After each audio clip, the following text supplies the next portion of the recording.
afternoon. My name's James Wilson. I work for a company called WPA Consultants. We've been dealing with the Spittles Lane landfill, which is case study 15, I think, since about 2006, on behalf of West Dorset District Council. My colleague Jeanette Guy from West Dorset is in the audience, and she can answer any local authority questions. If I start speaking too quickly or too softly or anything like that, please shout out. All right. So the first thing I'll do is introduction, sort of location of the site, characterising of the site, its history, its setting, assessment of the risk, and also sort of managing the risk, and then the conclusions that we sort of drew from it. You can see the site here. It's located in Lyme Regis, sort of just about there. The actual tip is the slightly red marked bit with the arrow pointing to it. It's about 800 metres to the east of Lyme Regis, and it's located upon the cliff top. It's also on the western edge of the Spittles Black Fen landslide complex, which extends for about 2 miles up to this sort of location on this side. So it's quite a large landfill, and it's quite a large sort of landslide. Sort of picture here sort of shows the aerial view. You can see the landslide off to the right that's sort of been progressing for quite a long time. The red border obviously shows the rough location of the tip. There's about 14,000 metres square of landfill. Not all of that has been tipped, but there's quite a large tumble zone where material is sort of spilling down the top of the cliff. Prior to sort of 2008, the local authority were aware of the landfill. We knew it had been a historic landfill that had closed sort of in 1974-ish. The owner wasn't particularly known. It was known to have been operated by Lyme Regis Borough Council, who were a unitary authority at that point. It was covered by a mixture of grass, scrub and woodland, which made sort of accessing it sort of quite tricky. And it was subject to sort of gradual movement. The actual reason there's a tip there was there's rotational failures on top of the larger landfill, and people placed the waste into the void that was created. So access to landfills across private land, and that effectively sort of prevented members of the public sort of coming into contact with it. And there also wasn't any sort of close buildings or anything like that, so there wasn't a gas risk at this sort of stage. So a bit more information. Lyme Regis Bay sort of goes on here is a major tourist attraction. The frontage falls within a sort of UNESCO heritage site. It's a triple SI. It's a special area of conservation. There are lots of sort of constraints on the actual site itself. Sort of drawing sort of shows the conceptual site model before the major failure actually occurred. The red materials, the waste, and you see the geology going up to the blue lias, shells with beef and black fen. They're all mudstones, and sort of the competency sort of decreases as they go up. So the blue lias is fairly strong, doesn't really move, and the shells with beef and the black fen are the sort of areas that do tend to erode. Prior to 2008, there was sort of the tumble zone was there, and material would occasionally sort of fall from the front down the cliff and end up on the beach, but not in particularly large quantities. This is a quick sort of photo of before the actual landslide occurred. The beach was accessed by sort of tourist walkers, fishermen, sort of private commercial fossil collectors, geologists. It's quite a, if you're a geology sort of student, you're likely to have gone to Black Fen at some point and done the walkover and sort of seen it. This is sort of photo from May the 9th, which is the day after the major landslide occurred. The brown material here is sort of landfill waste sort of spilling down onto the beach, and you've got a lobe of sort of debris that's sort of fallen down into Lyme Regis Bay. So if the landslide sort of progresses sort of further west, it's going to bring down a considerable amount of waste that hasn't already hit the beach. This is a bit more zoomed in photo of before the landslide occurred. There's another photo, so a bit more close in, so I'll give you an idea of the actual sort of size of things. So this was the day after, and there were signs up, and the beach was closed, but people were still sort of getting access to it. And that is one of the problems with this site, is preventing people coming into contact with the material is quite hard. So another aerial photo to give you a better perspective. In red rim, this sort of shows the rough area the landfill is. This is an exposed sort of waste face that's sort of present at the top. And then you've got sort of the debris slope coming down with waste material in it, which is of the browner material. It's about 40,000 metres cubed of stone in the whole landslide, about 500,000 tonnes I'm told, and it's about 450 metres wide. So it's an absolutely massive landslide, which has its implications for managing it. And the actual distance from the base to the back of the tip is about 200 to 300 metres. But it's also worth bearing in mind that the actual back scar of the Black Fen sort of is landward of the tip by quite a long way. And the actual debris flow is still occurring. It sort of moves about 10 to 20 metres a year. But the actual main landfill sort of occurred over about 2 hours, with most of that movement in sort of 15 minutes. Just a quick before and after photo. The actual failure was progressive. The sequence of events started with the bedding plane failure. Rock blocks essentially fell out and formed a gully, which allowed the bedding planes to actually of the shells with beef to actually slide, and that weakened the mudstone above the table ledge, which fell down onto the next sort of ledge of the shells with beef, which destabilised that and caused that to sort of fall downwards onto the beach. And the landfill waste was sort of sitting on top of the black fen miles here and sort of fell down in the debris slide and ended up at the bottom. It's a historic landfill. The sort of photo you can see to the far hand side sort of gives you an idea of the kind of waste material that's actually in there. It took waste from lime regis from late Victorian times prior to about 1974. That means that it's got virtually anything in it. Lime regis used to habitually burn their waste on site. There was also a gasworks reported to have taken the gasworks waste, and it also sort of received sort of municipal black bag waste in the 1970s. So the way in waste material is there's a lot of glass and bottles and ceramics on the beach. There's a lot of old tanks, or fuel storage tanks, boilers, there are bits of cars, there's a lot of ash, there's a small amount of municipal modern waste, but most of that's still up in the landfill waiting to come down. It's not lined, it's not engineered, there's a very limited cap of sort of soft soil that's been sprayed on top of it when it's decommissioned. And at the time, we've later discovered that it was bought by Lyme Regis Borough Council in 1964, but no one knows who owned it prior to that. The site was known about to the local authority prior to the major landslide occurring.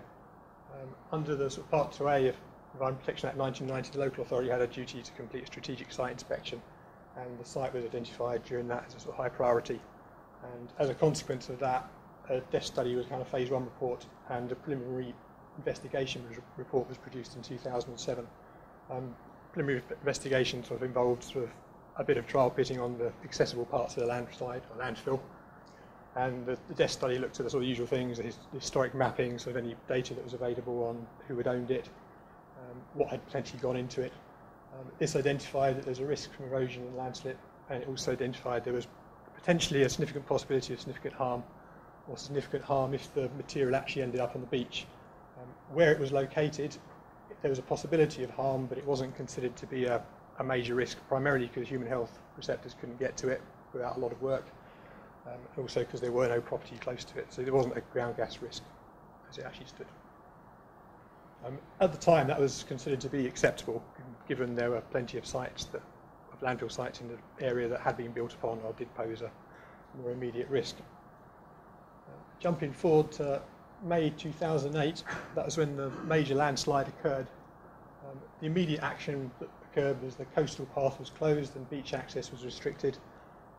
There were visits to the site by local authority staff, essentially to try and work out was the landfill involved, or was this a slip on the Black Fen complex, that these things had occurred in the past and there were physical risks because they weren't sort of contaminated land issues.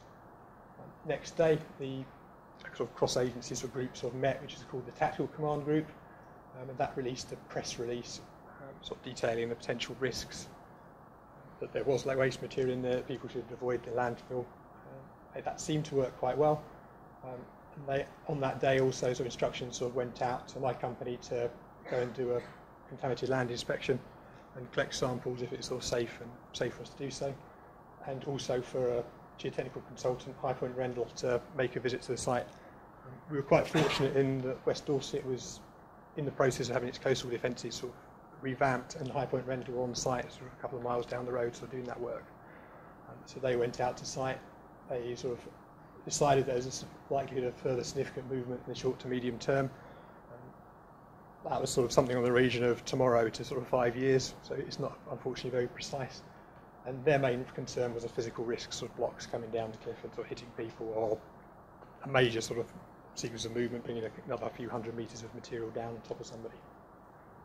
At this time as well, the EA completed sort of sampling of Lyme Regis Bay waters, and we had the soils results returned sort of as quickly as we could, and we did a detailed quantitative risk assessment using residential and parklands site assessment criteria. The residential ones were massively overly conservative. At this time, the EA had only produced residential, commercial and industrial sort of SGVs, so there wasn't anything that was particularly appropriate to use. We used parklands from a sort of third-party consultant called W.S. Atkins, and that was considered to be the closest conceptual site fit to the site. Following that, there was a further meeting. So the Technical Command Group involved a lot of separate agencies. I won't run through the list, but it's there for people to read. Out of that came instructions for sort of interim management plan to be produced, and also for research to be done who actually owned the site and what the legal consequences would be for whoever it turned out to be owned by. Out of the interim management plan involved consultation with various stakeholders, the tourist board. There was quite a considerable amount of, sort of commercial fossil collection and geology sort of tours in the area. Lyme Regis Borough Town Council, as it now was, and the County Council and the District Council. There were sort of instructions for further inspection, so High Point Rendell went out and did that over the next sort of month or so. That provided information to assess the potential for stabilisation and several other sort of remediation options that were being considered, and also the impact on the coastal works. I think those were essentially sort of stopping about, or intended to stop, sort of 200 metres or so to the west of the landfill. And there was consideration whether they should be extended or whether they shouldn't be done at all. And also the likelihood of any further movement. WPA went out and completed sort of further sampling. This involved a sort of application to DEFRA and sort of funding from the Capital Project Support Grant as it was then. It's involved, we ended up collecting soils for contaminant analysis, for leachability, for monitoring data. We collected at quarterly intervals, so there were essentially 4 visits. I think we took about 60 samples in the end from the foreshore and the beach itself. Because there were sort of shortcomings in the assessment criteria that had originally been used, it was realised that we needed to do a site survey of the users and the actual sort of site exposure parameters. And that information was used to sort of generate site-specific assessment criteria. The survey itself was done in the summer period because that was considered to be the busiest time of year. We also managed to do one day on a bank holiday, one day during the school holidays, I think a day when the schools were actually out, or sorry, the schools were in. So we tried to get as wide a range of people on the site as possible. And from that, there's a detailed quantitative risk assessment. That concluded that there were hotspots of lead, sort of polycyclic aromatic hydrocarbons, nickel, on the toe of the landslide, which exceeded the assessment criteria. There weren't any exceedances of the assessment criteria on the beach in the landslide toe where it had been eroded by water action, which is what we were hoping to hear, because it's a lot easier to allow access along the beach and restrict access to the actual landslide toe itself. The mean average concentrations in all those locations didn't exceed the assessment criteria, so from a Part 2A perspective, that ultimately meant that there wasn't a reason to determine the site. There wasn't any reason to think there was significant possibility of significant harm or significant harm in place at that time. It was sort of accepted there was asbestos in there in intact form in sort of tiles. We hadn't found any fibres at that point. So there are recommendations for sort of further risk assessment to be done with respect to asbestos. So the eventual conclusion of that was that access along the beach could be allowed with sort of restrictions on access to the actual toe of the landslide. During the survey that we completed, it was sort of noted that there were people sort of climbing onto the actual landslide and walking up to the landfill face, digging out interesting old bottles and other things that they thought might be value, and then carting them back to Lyme Regis and selling them to tourists or just sticking them on their windowsills. So restrictions were revamped again at that point. Actions. So following the completion of the various risk assessments and inspections, we ended up consulting with the Health Protection Agency and the Environment Agency. The access constraints were beefed up. Previously, there had just been very large signs and people had walked past them and claimed that they'd never been seen. So now there are sort of staggered gates and things like that with signs on them at sort of different angles, so you would physically have to actually walk past a sign giving you warnings at sort of a metre or so away from you. So hopefully you know what you should and shouldn't be doing. And also the requirements for ongoing monitoring of the contaminants and the actual landslide and its movement. Out of this there came a management plan and remediation options. The remediation options were 3 of them. There was stabilise it and remove it and manage in situ. The first 2, due to the size of the landfill and the health and safety constraints, were very, very quickly realised to not be practical, which left us with manage in situ, which is the preferred option. And because of the contamination risk assessment, it was something that could be done. So the management plan sort of led to sort of a requirement for monitored attenuation and reactive cherry picking of the waste. So the local authority sort of arranges collections at busy periods of the year when material is actually observed on the site, and with inspections sort of occurring on a weekly, monthly and quarterly basis. Weekly inspections are completed by the dog warden and the harbour master, essentially because they are on site in and out of the location sort of every day, and they will notice if things do move and change better than most people will. Monthly by environmental health and quarterly by environmental health and specialist contractors like myself or High Point Rendell as required. There's also capacity for reactive inspections following sort of periods of storms, of heavy rainfall, or when a member of the public sort of reports in that things have moved. The strengthened access controls. There was also an annual review of the situation put into place, along with a sort of ring-fence funding by the local authority. I think at the moment there's a pot of about £100,000 for management and future episodes of waste collection. The council sort of recognises, I think, that the landslide is going to keep moving and it's going to be an issue for them for the next several decades. It's a very open-ended problem. There's also an incident response plan and a communication strategy. It's my ending summary. It's a historic landfill site and it's been subject to failure. Even deposition of waste on the beach, and it's going to keep on coming down. The remaining 80% of the landfill will end up on the beach at some point in the future. We've completed a geotechnical contaminated land risk assessment. These have given the council the ability to adopt a sort of monitored attenuation strategy, and the management plan has been put in place.